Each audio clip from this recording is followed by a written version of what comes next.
Bienvenidos a Desde la Columna, el podcast donde hablaremos claro sobre tu salud vertebral y mucho más. Soy el doctor Johan Fernández.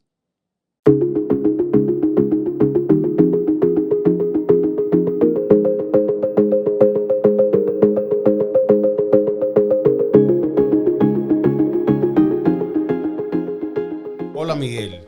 Hola Miguel. Hola Johan. Hola Miguel. Hola Miguel. Bueno, hoy vamos a tratar un tema realmente que yo creo que va a ser complicado hablarlo, porque creo que vamos a hablar demasiado, porque vamos a tratar hoy sobre las escoliosis. Entonces, una pregunta que puede ser la principal pregunta que toda persona se hace es que ¿qué es una escoliosis? Realmente, ¿cómo se define eso en palabras sencillas para que la gente lo entienda? Ese tipo de desviación. Hay muchos tipos de desviaciones, pero la escoliosis es la principal, es la que la más gente como conoce, públicamente y en el argot popular.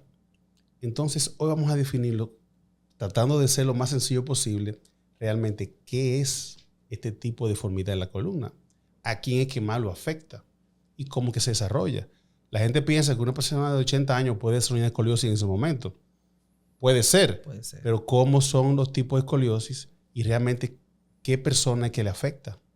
Entonces vamos a hacer pequeñas definiciones. Comencemos con Miguel, experto en deformidades pediátricas, que nos defina más o menos realmente esta pregunta de que, qué es eso y cómo se ve. Bueno, así como dice, la escoliosis es una deformidad en la columna vertebral.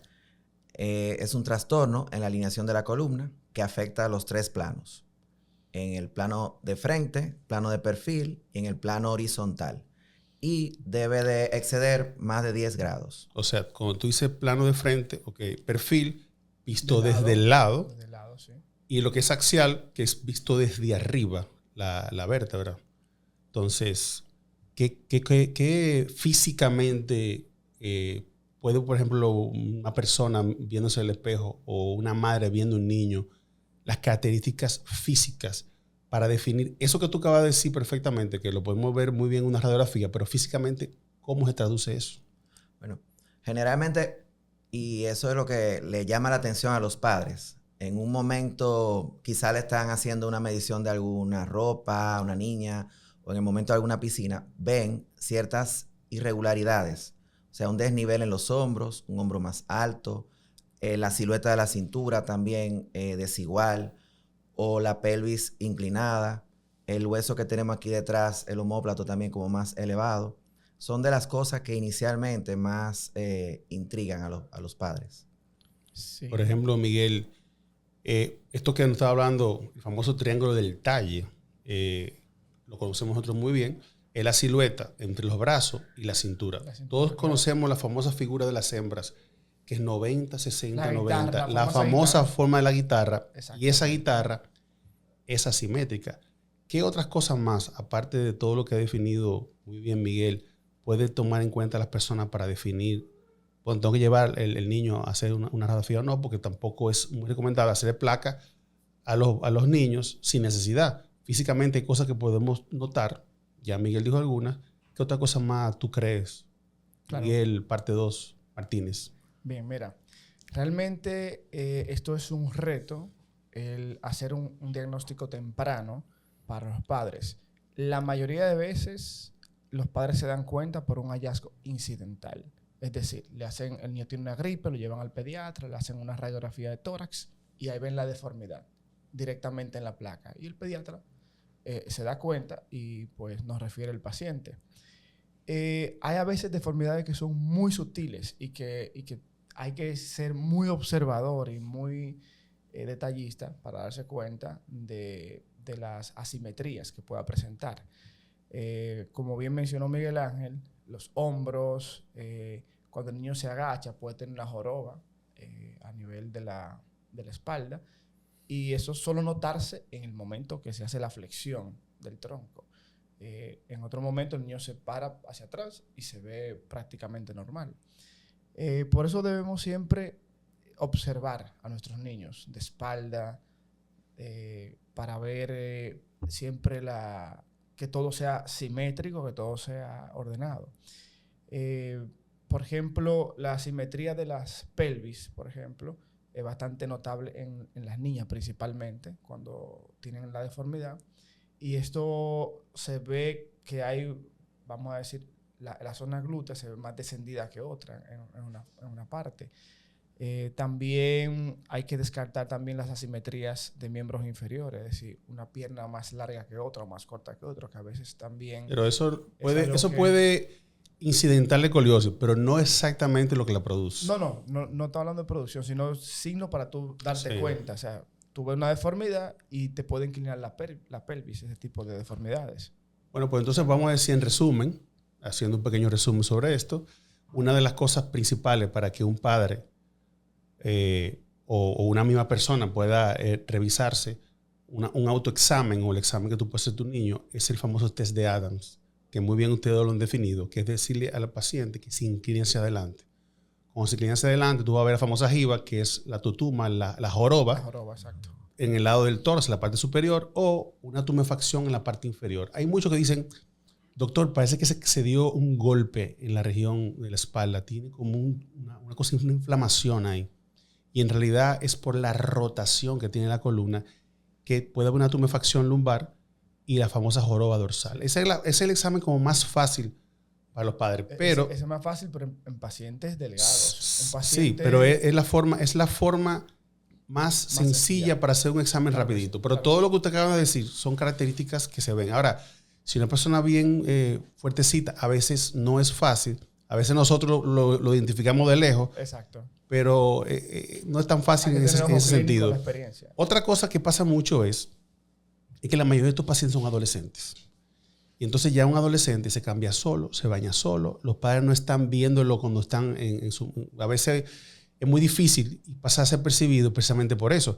Porque no es la etapa donde el niño está muy pequeño y que uno mismo es que lo atiende. Pero un día van a la playa, se pone un bikini, un traje de baño y ahí como que uno se puede dar cuenta más fácil. Casi siempre una tía, un vecino es que se da cuenta de este tipo de cosas. Pero más o menos eso está definido. Ahora bien, estamos hablando en pacientes adolescentes y niños. Pero esto puede ocurrir en adultos. Hay pacientes que pueden desarrollar una escoliosis después de adultos. ¿Qué usted opina, Miguel? Sí. De hecho, dentro de la clasificación general, hay un acápite para el desarrollo en los adultos. En términos general, para que entienda la población, ¿cómo tú podías definir en términos generales la escoliosis?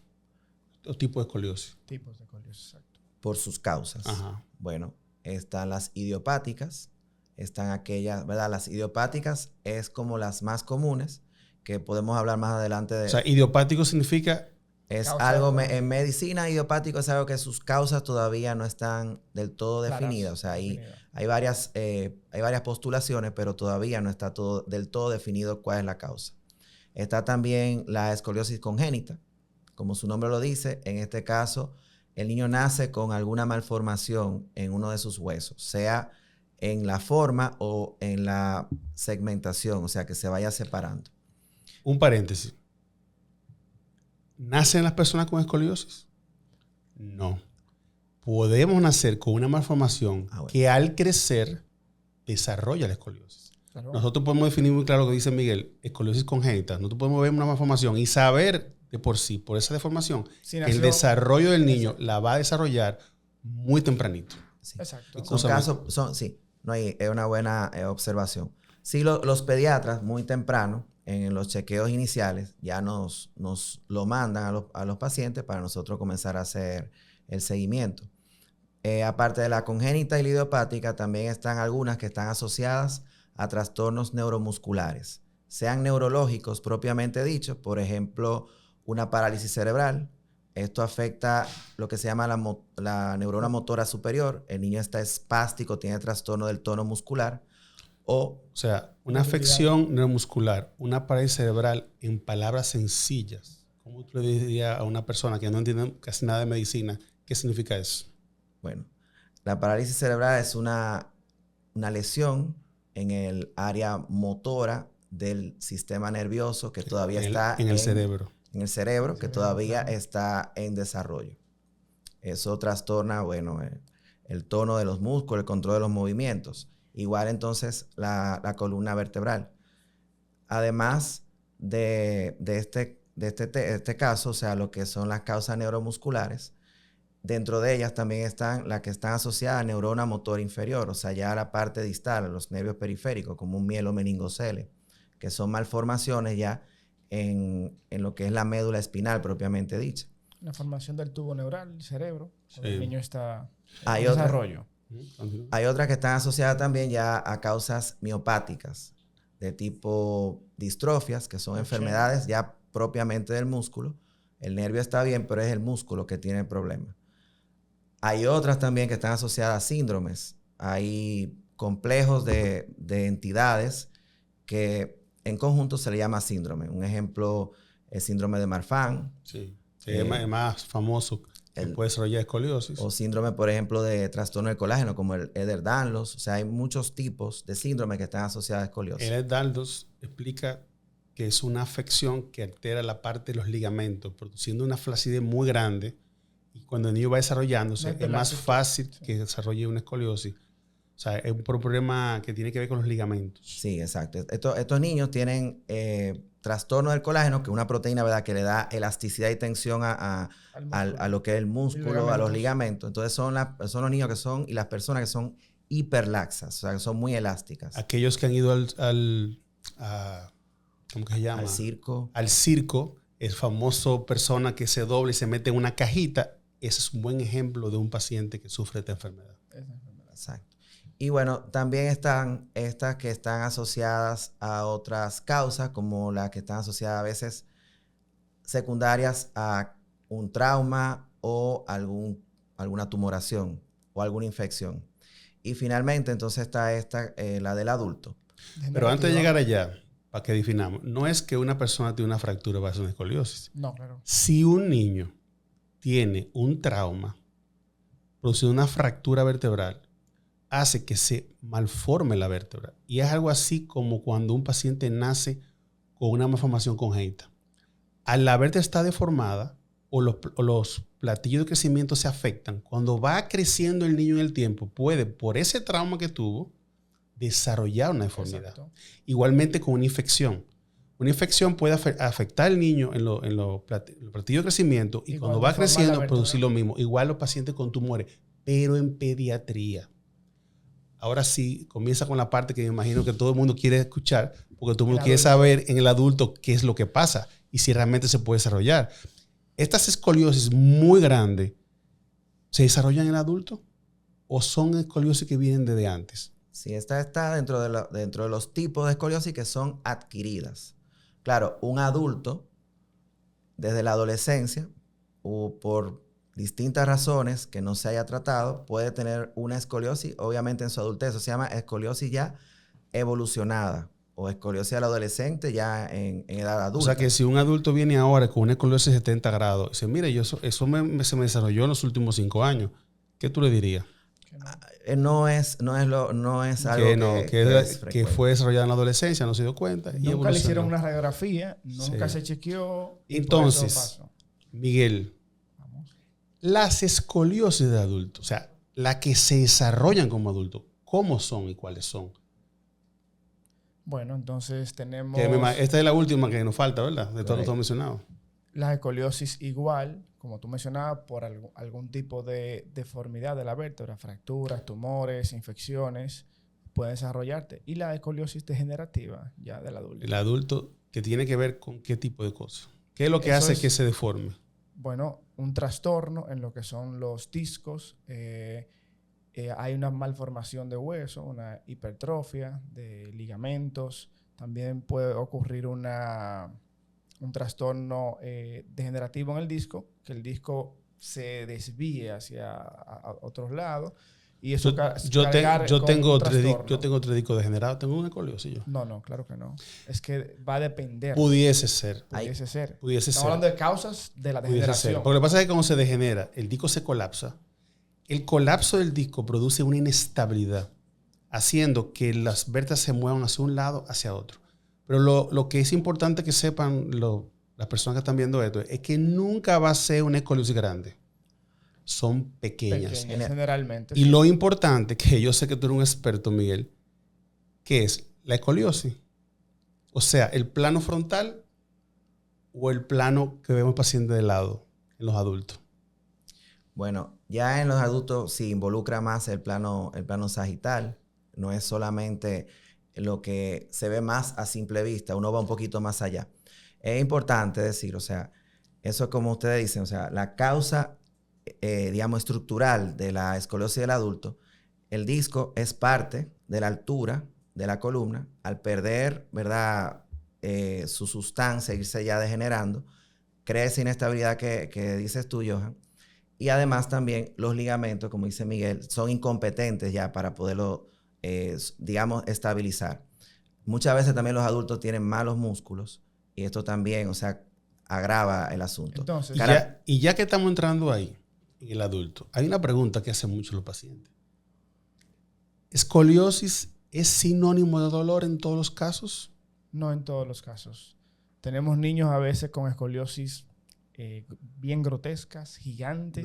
Nunca es la causa porque severas, van a y consulta. nunca van por dolor. Entonces, en el niño no genera dolor. Pero en el adulto, sí hay muchos casos. La mayoría de casos. Por todo lo que estamos hablando sí, ahora. genera dolor. Muy, muy importante lo que mencionó Miguel Ángel. Entonces, la escoliosis del adulto es por una inestabilidad de la columna, por fallo de las estructuras estabilizadoras de la columna, ligamentos, músculos, discos. O sea que el adulto va a la consulta porque se ha doblado. No porque se ha doblado, por el dolor. Correcto. Por el dolor. Esa es la causa número 1. Por el paciente adulto va a la consulta. Y también el dolor. Esto nos indica entonces que el paciente adulto debe mantener una buena salud de lo que son los músculos, como haciendo ejercicio, fortaleciendo los músculos, para evitar que estos trastornos, ¿verdad?, se desarrollen y puedan llegar a desarrollar una escoliosis por falta de esta protección de los elementos estabilizadores de la columna. Aparte de los ligamentos, los discos y todo esto que hemos hablado, la debilidad ósea, También. la osteoporosis La severa, fragilidad ¿también afecta para que la deformidad aumente? Sí, Claro. o sea, Tiene mucho que ver. la baja densidad del hueso le quita capacidad de soporte y entonces se ve a través del tiempo cómo los huesos se van acuñando, o sea, se van colapsando. Eso también hace que ustedes ven, por ejemplo, actores o familiares de nosotros que antes tenían una altura y vemos con el tiempo cómo van disminuyendo sí. su tamaño. Eso es. La famosa figura que tú naces, creces, te pones recto y luego Jorobado. comienzas a disminuir y terminas casi totalmente jorobadito. Sí, y vemos muchas personas adultas, mayores ya, con esto, que andan como la postura, como lo llama comúnmente, jorobados hacia adelante. Pero la parte de osteoporosis afecta mucho a una parte que no hemos mencionado, porque la escoliosis es una deformidad, pero también existe la hipercifosis. Y la osteoporosis, donde más se ven deformidades en los adultos, es una hipercifosis dorsal, claro, por disminución del cuerpo vertebral, por la debilidad. Exacto, la osteoporosis, como debilita los platillos, generalmente se aplastan en la parte anterior.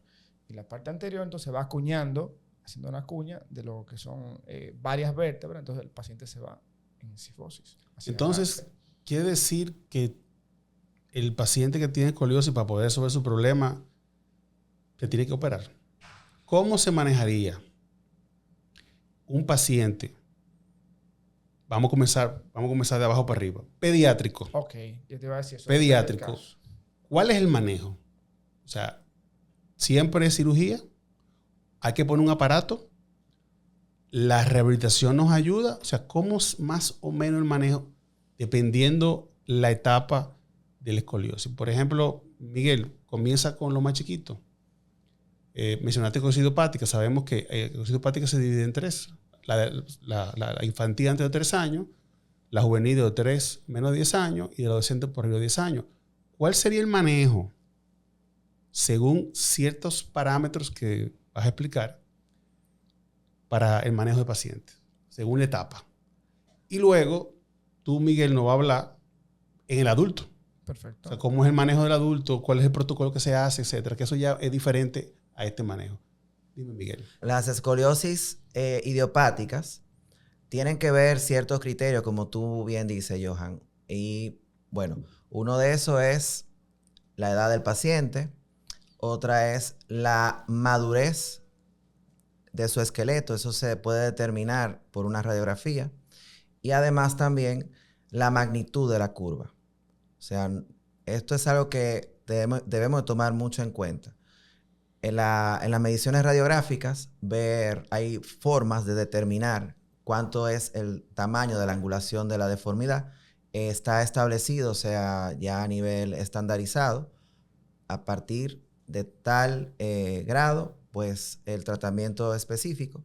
Y también la edad biológica del paciente es importante, pero también, sobre todo, para toma de decisiones ya de manera conservadora o quirúrgica, ver la madurez ósea. O sea, hay puntos esqueléticos que tienen un patrón de crecimiento conocido y se corresponde con los picos de crecimiento del niño, que es entonces tomado en cuenta para dejar, si es oportuno dejar que el niño todavía crezca un poco más, o si ya ha crecido lo suficiente para hacer algún tipo ya de corrección, o si este tamaño de la deformidad ya es tal que, bueno, si espero que venga un pico de crecimiento, se va a desbalancear demasiado.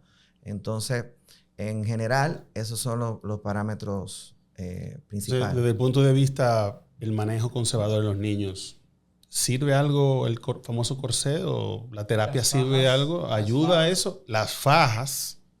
¿Cuál es la ventaja de la faja entre el corset? O sea, para que ya terminemos por ahí. Mira,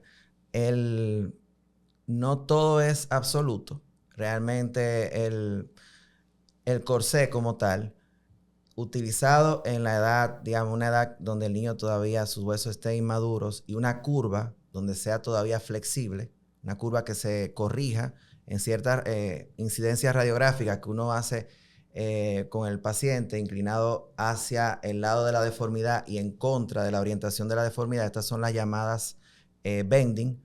Si se ve que hay una corrección más o menos de un 40% y una edad todavía de madurez en crecimiento, o sea, no totalmente maduro, una curva menor de 30 grados, el corset tiende no a corregir, pero más o menos pelea con la deformidad. La faja es algo más, digamos, para protección en algún momento de dolor, pero para las deformidades, por lo menos las escoliosis, no tiene utilidad. Eso no sirve para nada, definitivamente. Definitivo. Pero igual... Lo que pasa es que es una cosa muy importante que ya digo que lo dijera, que hay muchos pacientes que vienen a consulta faja, sí, que le indican faja. En un niño en edad de crecimiento, si tú vas a poner un aparato, es el corset, no una faja. La faja tiene otras aplicaciones. Sí. Y la parte de rehabilitación, ¿no ayuda en algo eso? La rehabilitación también ayuda. Como digo, o sea, es el momento en que se indica. Pero si hay una serie de ejercicios y patrones, esquema de tratamiento fisioterapéutico que el fisiatra y su equipo pues aplica en el paciente. Y la idea es, bueno, sabiamente conociendo la biomecánica de la columna, la acción de los músculos y hacia dónde está desviada la columna, ellos entonces tienden a hacer ciertas modalidades de estiramiento o de fortalecer los músculos que puedan hacer retención de la deformidad. Como digo, o sea, esto es algo que etiológicamente, o sea, su causa es algo que viene a veces innato con el paciente. Entonces, lo que más pueden hacer es pelear con la deformidad. Corregirla como tal, pues no, pero por lo menos hacen cierta ayuda en prolongar el tiempo quizá que uno tenga que hacer algún tratamiento. Y mientras tanto también los músculos se pueden ir fortaleciendo, que eso es algo que ayuda. Si en algún momento también uno requiere realizar o ya el paciente tiene criterio de cirugía, es bueno que tenga buenos músculos. ¿Deportes? Sí, para hacer el resumen sobre lo que tú estás diciendo, la terapia, el corset, ayuda para lo que el niño termine de crecer o pararla, o si aumenta, que sea lo menos posible. Igualmente la terapia respecto a trabajar con los músculos, lo mismo, no te va a corregir. Esto no es como algunos especialistas, no voy a decir nombre, ni especialidad, ni tipo de que dice que cuando te hacen cierto ajuste, te corrige la escoliosis. Claro que no. Lo que usted tiene 5 grados hoy, usted va a tener 5 grados en 5 años. O tiene igual o tiene más, pero no tiene menos. Ahora, respecto a la escoliosis del adulto, Miguel. La escoliosis del adulto... Es distinto el manejo conservador, exacto, pero... va a ser diferente. Lo primero que la escoliosis del adulto, el paciente viene por dolor. Es lo primero que tenemos que tomar en cuenta, el dolor del paciente. Y en estos casos, cuando hay dolor, lo primero siempre, como es algo degenerativo, tenemos que analizar el tipo de caso, el tipo de curva, si tiene una inestabilidad, hay que hacer pruebas, ¿verdad? Y verificar todos esos datos. Y bueno, un paciente que aunque tenga la curva, como tú mencionaste, son curvas pequeñas por lo general, pero generan dolor en algunos casos. Si el paciente tiene solamente la curva, no tiene una compresión de disco, no tiene una inestabilidad importante que la notemos por radiografías dinámicas, por otro tipo de estudios, resonancias magnéticas, pues uno ahí puede optar por la primera línea de tratamiento, que son los analgésicos. Y si el paciente no mejora con los analgésicos, sería pasar a lo que es la fisioterapia, que también va a ayudar al paciente, fortalecer los músculos, hacer ejercicio. Todo eso nos va a ayudar a tener una mejor salud de la columna. Y si el dolor mejoró, pues ya, ahí paramos el tratamiento conservador.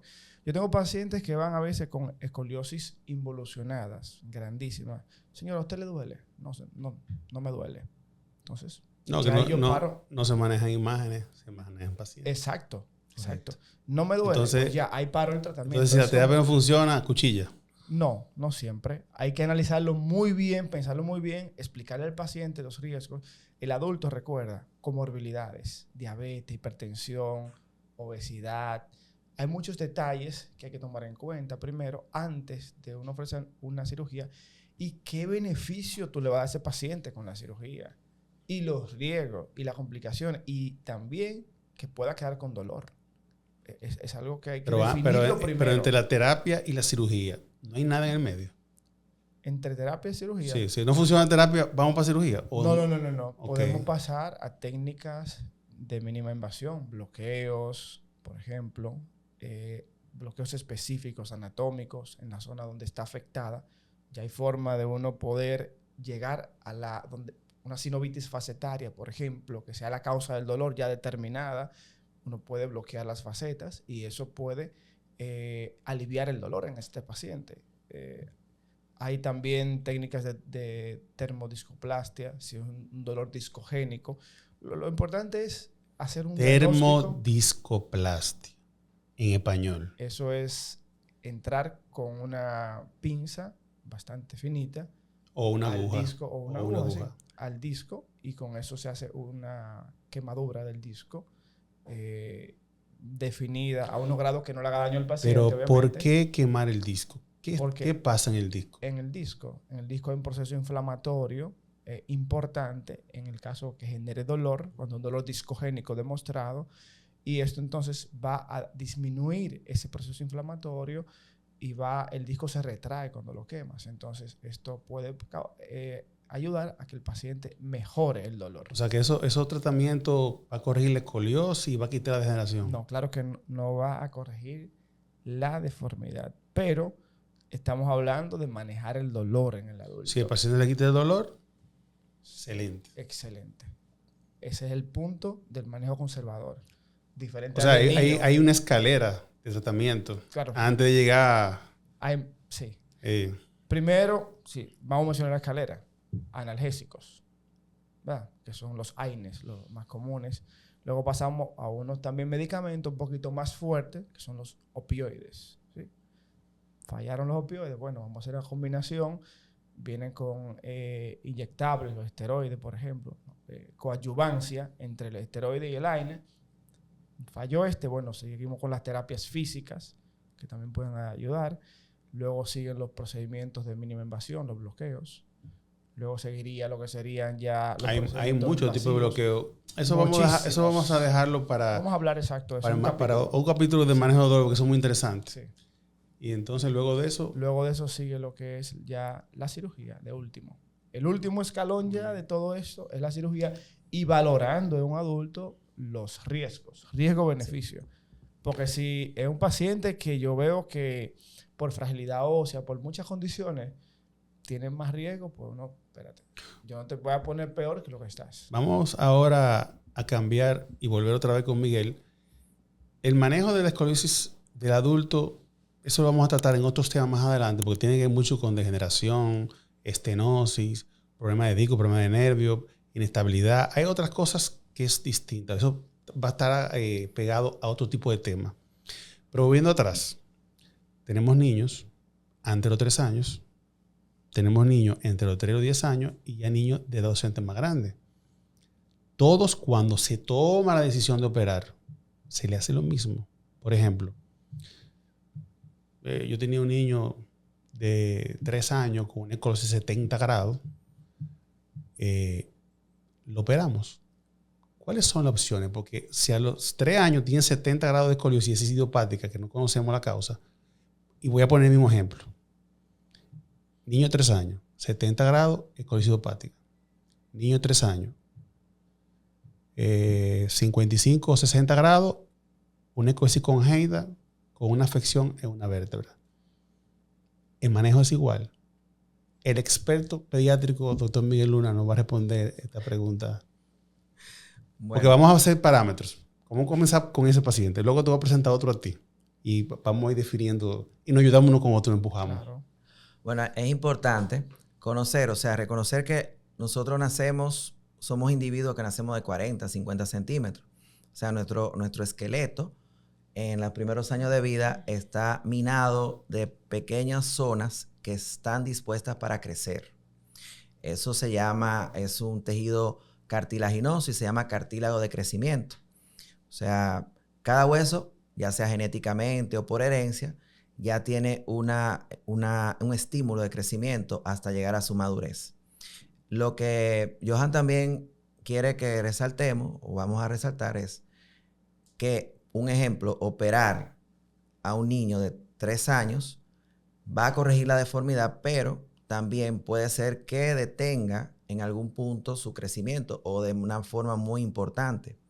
Y la escoliosis, una de las implicaciones que tiene es que al la columna irse desviando, sobre todo en la región torácica, va a disminuir el espacio de expansión del pulmón y eso va a repercutir sobre la función respiratoria del individuo. Claro. Si yo hago una cirugía para enderezar una columna en un niño de 2 años, 3 años, quizás habiendo otras opciones, yo enderezo la columna, pero esa zona va a parar de crecer. Entonces, cuando el niño siga su desarrollo completo, su tórax no va probablemente a tener el tamaño que le convenga también para que sus pulmones funcionen. Entonces, también puede crear ciertas situaciones. Eso es algo que a través del tiempo se ha ido estudiando y por eso están los parámetros. Volvemos entonces a la pregunta. Ese niño con una escoliosis congénita definida en una vértebra específica, 3 años, 60 grados. O sea, ¿realmente se puede operar? No se puede operar. Hay que esperar a que tenga 12 años. Ese otro niño, 70 grados, 3 años, con todo lo que tú estás diciendo. O sea, ¿realmente es factible tan pequeño hacer una cirugía? ¿O hay otro tratamiento aparte de la cirugía que se hace específicamente en esos niños que tengan más o menos una edad que no necesariamente a los 10 años que se debe hacer manejo? O sea, ¿realmente ese congénito se debe operar o no? ¿Qué es lo que se hace? Y el otro. O sea, yo creo que tú sabes lo que me estoy refiriendo. Bueno, así es. La escoliosis congénita es otro comportamiento y sobre todo saber el tipo de deformidad que hay. Está establecido las que son más severas y más malignas, si se puede decir así. Normalmente los huesos de la columna tienen una forma rectangular, cuadrada. Hay una deformidad que se llama hemivértebra, es como si fuera un triángulo, o es un triángulo, que tiene 2 zonas de crecimiento, tanto por arriba como por debajo, y del otro lado no tiene área de crecimiento. Entonces, como que a un edificio, un apartamento sea triangular. O sea, eso va a ser un estímulo de crecimiento hacia el lado, sea angular, muy severo y muy rápido. Esa esa curva, por ejemplo, no es de observar. Y otro tipo de deformidad que también es muy severo, de mal comportamiento, es lo que se llama barra, que en este caso lo que hay es una fusión de un lado, como un ancla que tiene un lado de la columna, entonces eso hace un freno al crecimiento en esa zona, pero la otra sigue entonces avanzando. Entonces esos casos, como Johan ya está tirando su espinita, pero se trata, no se pueden dejar crecer espontáneamente, pero como él hizo la pregunta, se hace focalizado en esa vértebra que está causando la deformidad. O sea, una cirugía pequeña. Pequeña, sin dañar ninguna estructura, sí, tratando de anular el... Y el otro caso, ¿lo operamos? Idiopático, dices. Idiopático. 3 años, 70 grados. Bueno, va lejos también con 70 grados, pero... Te puse ese ejemplo porque tengo un niño que o sea, exactamente es el caso de ese niño. Bueno, en ese caso, yo sé que una de las herramientas que tú utilizas para decidir es hacer radiografías dinámicas, contracción.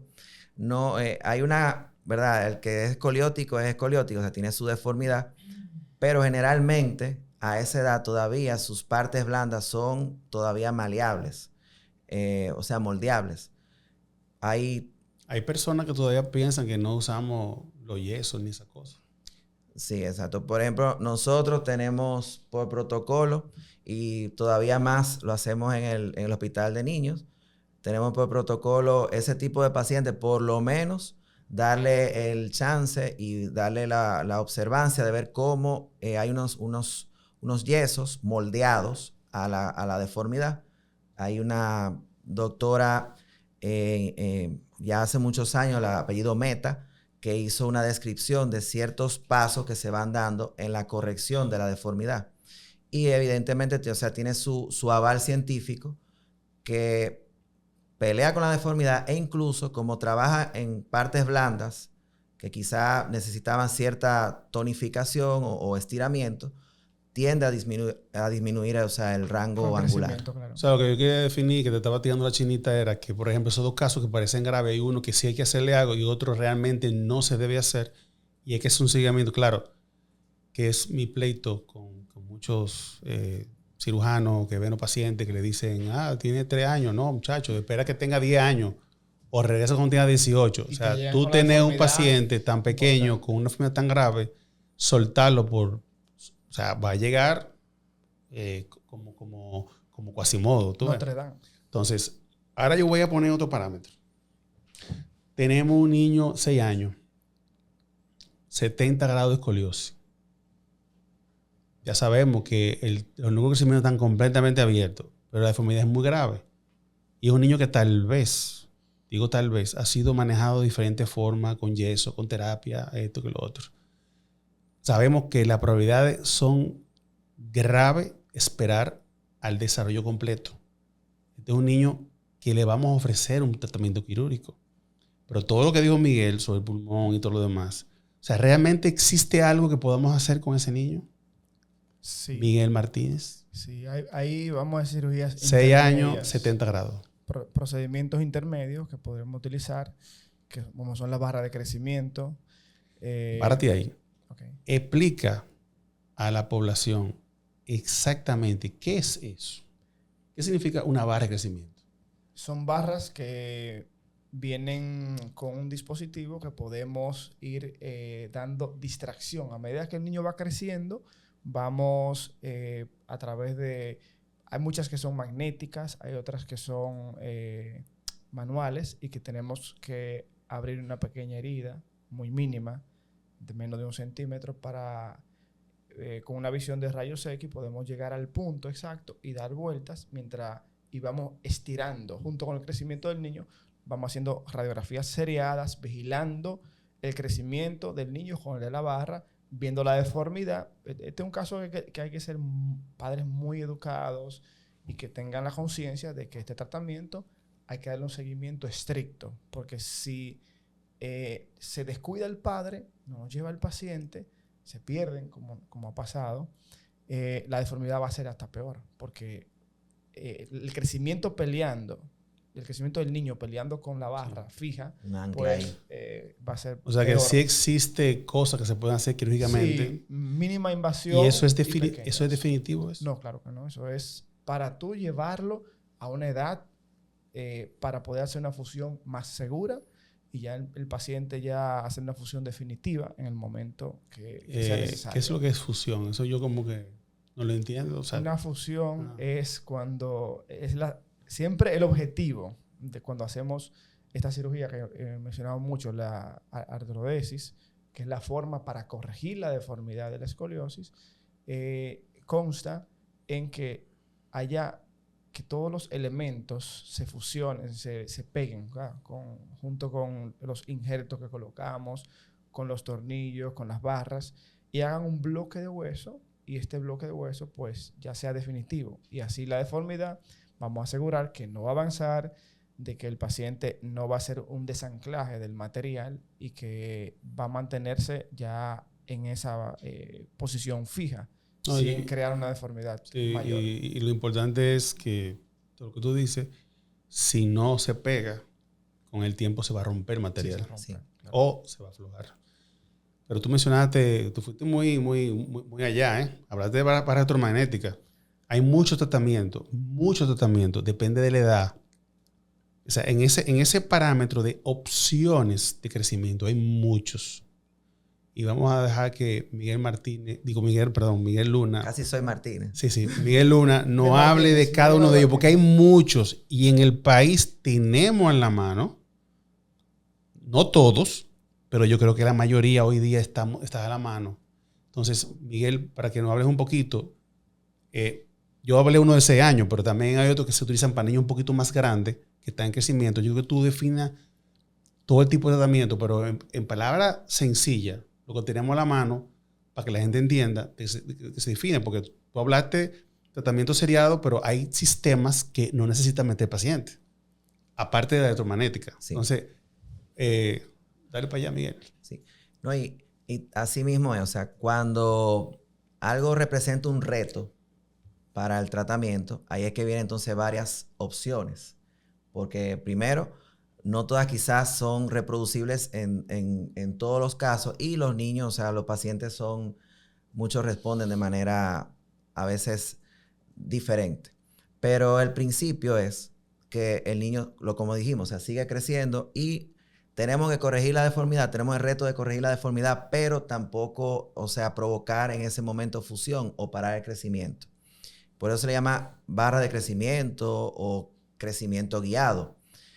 Nosotros, bueno, tú que eres un poquito, no más viejito, pero eres nuestro hermano mayor, hemos visto cómo ha evolucionado desde crear una conexión tipo, como si fuera una antena, 2 barras paralelas, irla distrayendo, o sea, en cada cierto tiempo, cada 4 a 6 meses.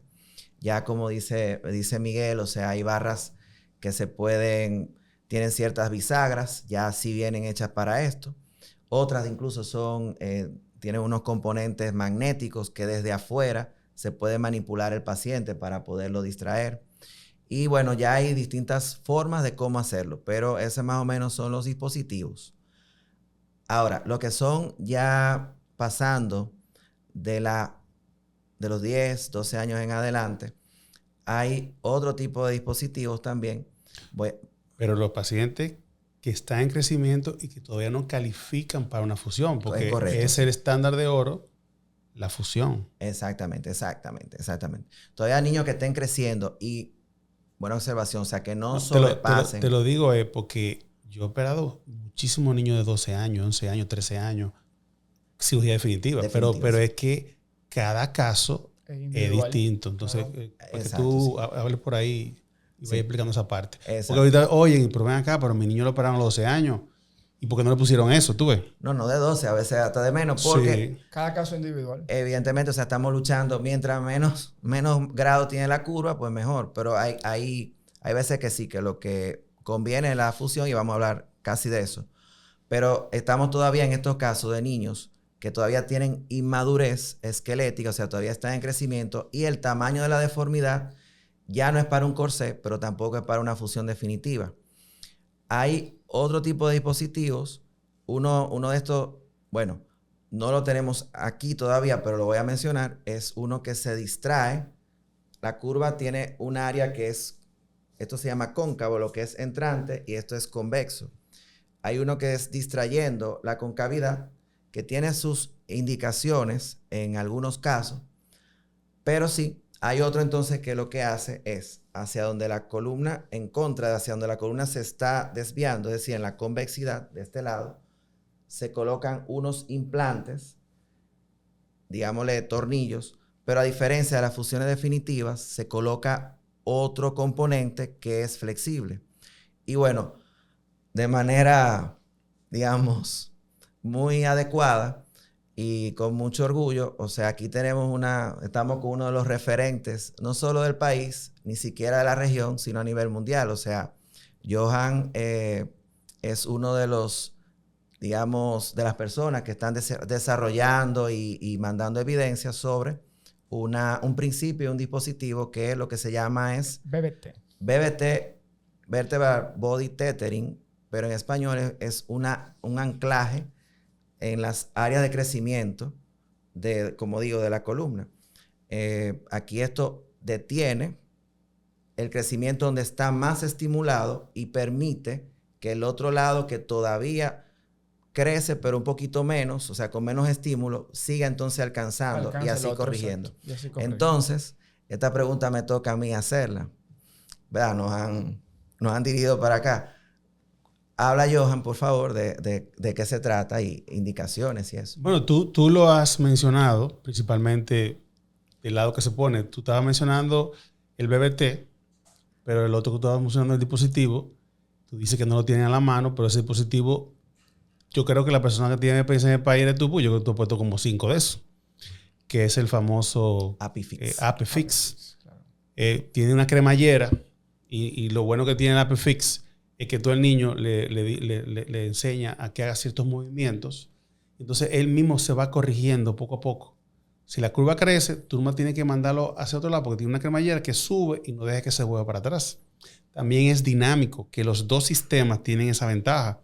Permite movilidad.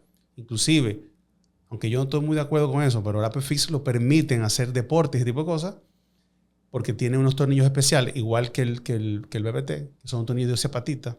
Eso hace que el tornillo se adhiera muy fuerte al hueso, haciendo que no se vaya a aflojar, que eso es uno de los principales problemas que tenemos con todos los sistemas de crecimiento pediátrico que le damos movimiento, que pueden haber aflojamiento. El BBT tiene la ventaja, aunque el ApiFix se pone posterior, por detrás, sí. Se vende como un sistema medio invasivo. Lo que pasa es que lo que los pacientes ven es la herida. Y, por ejemplo, si tú ves una cirugía de ApiFix, tú sientes que le están haciendo la misma herida que hacerle una fusión, pero no, porque los músculos se respetan. Sí.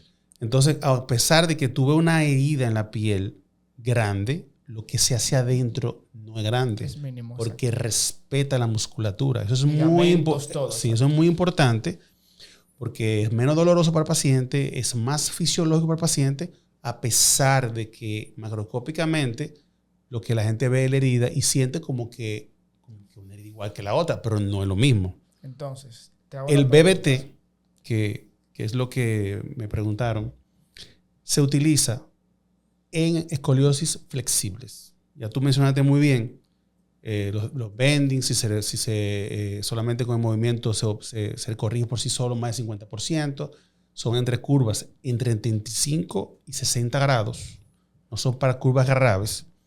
Cuando se inventó la vía anterior, porque esto es una cirugía vía anterior, es una cirugía que se hace muy invasiva, se hace por pequeños orificios en el tórax y en la parte lumbar, se hace con cámaras, es como si fuera una laparoscopía, pero no es laparoscopía porque no estamos en el área abdominal, es por toracoscopía porque se ve una cámara dentro del tórax y se hace invasión, o sea, por pequeños orificios en la área lumbar. Esa es una de las ventajas que tiene, que le gusta mucho a los familiares, le gusta mucho a los pacientes. Pero esto va dirigido específicamente para niños que están en crecimiento. El BBT no se diseñó para adultos. Digo esto Porque si tú buscas, he tenido pacientes que se ponen a investigar y cosas y a veces quieren que le hagan la cirugía y es verdad, tú pones el caballo donde diga el dueño, que se ahorque. Pero el paciente adulto hay que hacerle otros gestos cuando tú le haces el BBT.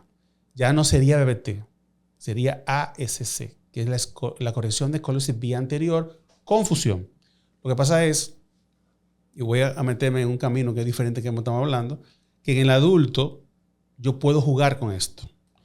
En el apex de la curva, donde yo vea que es más grave, yo puedo hacer fusiones selectivas, dejando niveles flexibles, móviles, donde yo entiendo que puede estar más estresado el cordón. Sí. Porque el problema del adulto es que va a terminar rompiéndose el cordón en un momento. Porque en los niños, esto es excelente. Porque tú le pones esto a un niño de 7 años y puede ser que a los 13 años tú no tengas que hacerle nada. O a los 13 años, lo que vayas a hacer es mínimo. Sí. Porque no excluye otra cirugía. Pudiese no excluirla. Me explico. Yo operé un niño a los 9 años y tiene 13 y se corrigió excelentemente bien. Comencé con 60 grados, lo operé, quedó en 35-40 y cuando llegó a 13 está prácticamente con 5 grados. Tú dices, excelente. Pero lo dejamos así. Pero a los 18 años no llega porque se le rompió el cordón. Pero de tener 5 grados, se le rompió el cordón y tiene 28 grados, yo no le haría nada. Claro. Tú ves, ahora tiene 18 grados, se rompió el cordón y subió a 40, 45 grados, es una pequeña cirugía. Exacto. Porque solamente trataríamos el lugar donde se rompió el cordón, que puede ser por atrás o puede ser anterior. Depende de lo que lograste en corrección. Sí. Y otra cosa. Pero es importante. No te gusta que haga ejercicio el paciente. No. Espérate. Okay. Eso es una opinión personal. Okay, no todo hablando con evidencia. Yeah. O sea, evidencia científica que puedan hacer ejercicio. Digo, no me gusta porque es muy rígido. O sea, es más rígido que el BBT. ¿Causaría dolor al paciente? O... Bueno, te voy a decir una cosa. Ninguno de los que yo he revisado en la literatura son muy pocos los pacientes que tienen dolor. Pero son adolescentes. Y los adolescentes, óyeme, son espectaculares. Sí. Tú le haces cualquier cosa y es difícil que se quejan. Eso es muy raro los pacientes que se quejan. A lo que te puedo decir algo. Yo no sé, porque tú... Ahora voy a ver la pregunta.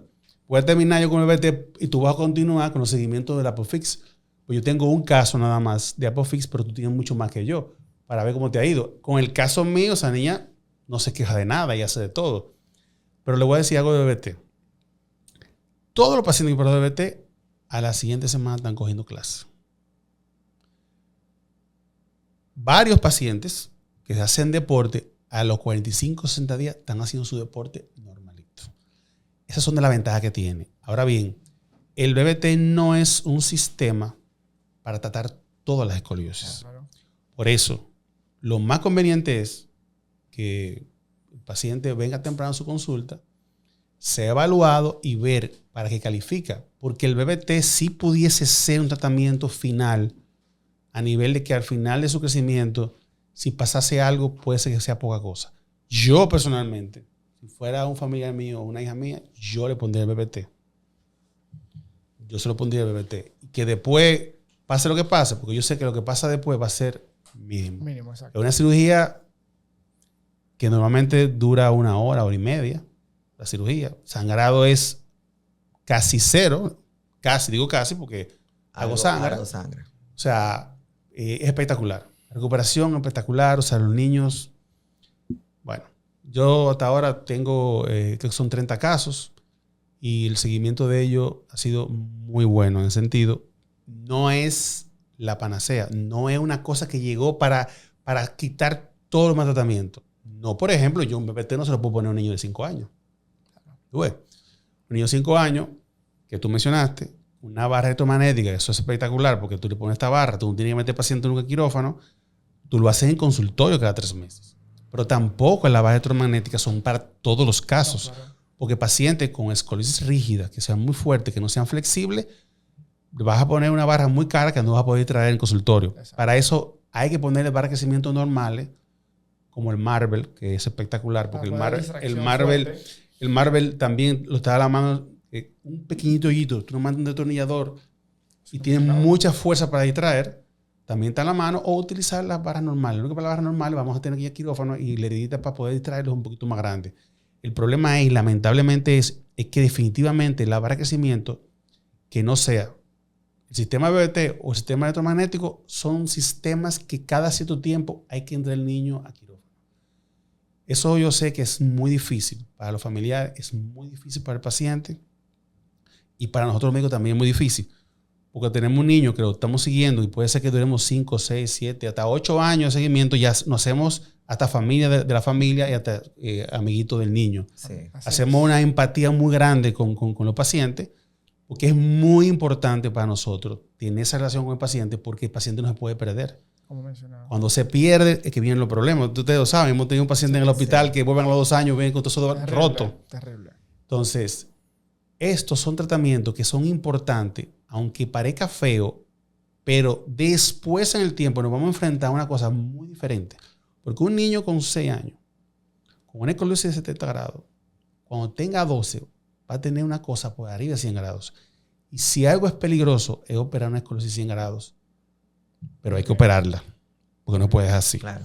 Entonces, yo pasándole la pelota, no sé si te gustó lo que te respondí, ahora me toca que tú me respondas con tu experiencia con el Apofix, porque el Apofix es como la competencia de BT.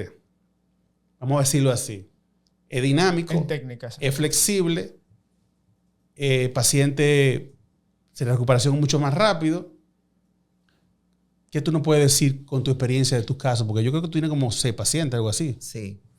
Bueno, el dispositivo, el sistema como tal, no lo tenemos en el país. Entonces, realmente tenemos el acceso a utilizarlo en jornadas que participamos, y de eso también le vamos en algún momento a contar, ya desde hace muchos años. Y bueno, por eso es que la cantidad ha sido, digamos, limitada. Pero sí es importante lo que Johan dice. O sea, las indicaciones son muy importantes, no generalizarlas, porque de ahí entonces quizás vienen pacientes que mal indicada una técnica pueda tener una evolución no como la que realmente es lo que más frecuente pasa. O sea, si yo quiero poner un dispositivo de esto, en un caso que no tiene el criterio, pues probablemente no va a tener la evolución esperada. Pero bien, el Apifix se coloca, como dice Johan, o sea, en la zona de la concavidad. Es un dispositivo que va distrayendo, permite que se alargue, pero tiene un tope que evita que se devuelva, es como una especie de grúa. El paciente, como dice Johan, o sea, ya al día siguiente o a los 2 días se puede ir a la casa, pero uno lo que instruye mucho es que haga ciertos ejercicios, cuestión de que permita que todavía se distraiga algo más. También con el crecimiento, esto puede hacer que se distraiga más. Los dos son dinámicos, pero el BBT es más flexible. De hecho, el Apifix y nuestra serie de casos todavía no hemos llegado, digamos, al tiempo, pero en revisiones el desenlace es o que pare ya finalmente el crecimiento, o algo que puede pasar es que el dispositivo ya se tranque o se quiebre, que es algo que puede asustar, pero como digo, o sea, es permitir que el paciente siga creciendo. Si esto pasa, bueno, pues no es lo mismo, como dice Johan, dejar que una curva crezca de manera espontánea y se haga bastante retadora, o sea, para el cirujano, Claro. a que una curva más o menos se vaya modulando y tú la recibiste en 40, 50 grados y todavía la puedas encontrar en ese rango. Entonces, pero sí, a diferencia del BBT, veo que el Apifix al fin de cuentas o se retira o ya se hace la cirugía definitiva. Muy bien, entonces... Para terminar, yo quiero que, Miguel, no hables del dolor de cabeza, del seguimiento de los pacientes de inicio temprano. No, Con la experiencia que tenemos, qué es lo que pasa, cuáles son las recomendaciones, qué es lo que tenemos que hacer con esos casos, los familiares, todo eso, porque tenemos mucha experiencia con los seguimientos tórpidos y lo que nos pasa al final. ¿Por qué que debemos tener un seguimiento cercano de pacientes? O sea, hablar de esa parte que parece no importante, pero es más importante que todo lo demás. Tu pregunta es bien interesante, y al momento de nosotros asumir o recomendar un tratamiento a un paciente, el padre o los padres del niño, en este caso, deben asumir la responsabilidad de tomar las pautas que le ponemos, ¿verdad? Como objetivo del tratamiento. Un padre, yo entiendo que siempre va a querer lo mejor para su hijo. Y uno ve a veces que, principalmente en los hospitales, los niños se nos pierden. Duramos 2 años sin saber del niño. Dios mío, ¿dónde está el niño? Te dejaron un número de teléfono, pero ya ese número no contestan. Miguel Ángel y yo vivimos llamando a veces pacientes. Fulano, ¿dónde están? Esto, porque... Oye, a veces yo lo llamo y me dicen que no tienen para pasar. Dios, venga que yo lo pago aquí, para que no deje de dar consulta. Claro, es que... Es complejo, sí. Es complejo y es preocupante porque en ese descuido ellos no entienden lo que puede pasar. Como uno sabe lo que puede pasar, pues uno hace este tipo de gestos para tratar de evitar la complicación. Porque al final, si se complica, vamos a tener que resolver de cualquier manera y quizá las consecuencias pues sean peores a veces. Sí. De hecho, hubo un caso que tuvimos que las consecuencias fueron peores. En el sentido de que se perdió... Vamos a decir que fue un manejo difícil. Porque siempre al final... No, logramos operarlo y está bien, gracias a Dios. Yo sé de qué me estás hablando. Pero realmente son cosas que no hubiesen pasado si hubiésemos tenido ese compromiso. Sí. Óyeme, no es que vengan... entendemos la parte económica en nuestro país y todo eso, pero a veces hay formas de hacerlo. Y ya en conclusión, ya para que terminemos este conversatorio muy interesante, que sea extendido porque es un tema muy apasionante, principalmente para mis profesores. Y vendrán otras partes también. Que hacen mucho este tipo de deformidades. Hablamos de los tratamientos conservadores, entonces vimos ya todo lo que es la evolución del manejo, los dispositivos, las técnicas grandes, pequeñas y todo el objetivo de tratamiento. Entonces, en conclusión, la escoliosis, para el público que nos está viendo, ¿siempre hay que operarla? ¿Concluimos que?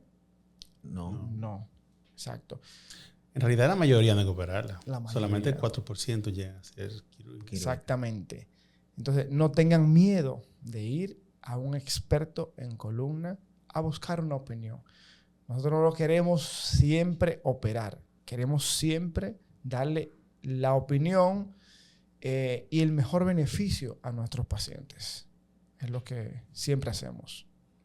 Le damos gracias por quedarse en todo lo que es este episodio tan apasionante que nos extendimos. Gracias por la paciencia. Y los invitamos a seguir viendo nuestros próximos capítulos, que vienen con temas muy interesantes que van a educarnos para evitar problemas en nuestra columna. Muy bien. Adiós, Miguel. Adiós, Johan. Hasta la próxima.